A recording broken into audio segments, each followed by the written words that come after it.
નવા વર્ષના રામ રામ બધાને। આજ વાડીએ દાળનો પ્રોગ્રામ કરવામાં આવે છે।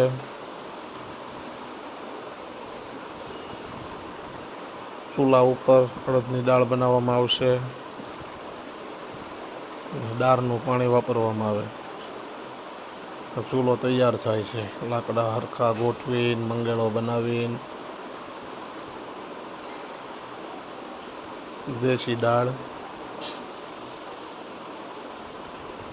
ફૂલ ફેમિલી હારે વાડી આવી ગયા છે। અમે બપોર પછી આવ્યા। આમ તો ચૂલો હળગાવવામાં આવશે। થોડોક પ્લાસ્ટિક હળગાવે તો વહેલા હળગી જાય, નકર વાર લાગે। દર વર્ષે વાડીએ પ્રોગ્રામ કરવામાં આવે છે। બેસતા વર્ષ પછીનો આ પહેલો પ્રોગ્રામ છે અમારો। હવે ધીરે ધીરે ચૂલો સળગવા માંડ્યો છે। હરખા લાકડા બધા હળગવા મળે પછી માથે તપેલું મૂકવામાં આવશે। અડદની દાળને બાફવા માટે પહેલાં પાણી ઉકાળવાનું। ચૂલો હરખો કરવો પડે ને કે તપેલું પાછું ઢોળાઈ જાય। હવે હરખો ચૂલો હળગી ગયો। આ તપ મૂકી દીધું તપેલું।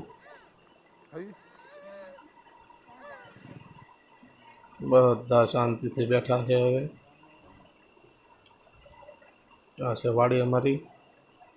આ દાળ બફાઈ ગઈ, એમાં નાખી દીધા કાંદા। હવે થોડુંક ચડવા દે છે।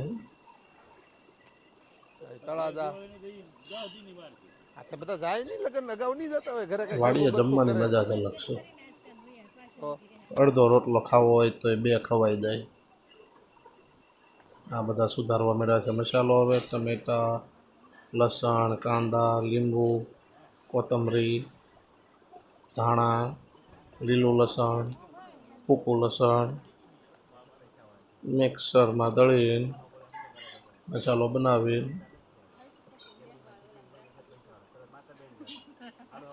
બધા હારે હોય ત્યારે બહુ મજા આવે। ફેમિલી હારે હોય ત્યારે થોડીક વધારે જ મજા આવે। આ અમારી દાળ બફાય છે। ખાવાની મજા જ અલગ આવશે। આજ ખાવાનો ને એનો વિડીયો નહીં આવે કેમ કે અમે ખાતી વખતે ફોનનો ઉપયોગ નથી કરતા। આ પાપડ શેકાવા માંડ્યા છે। હવે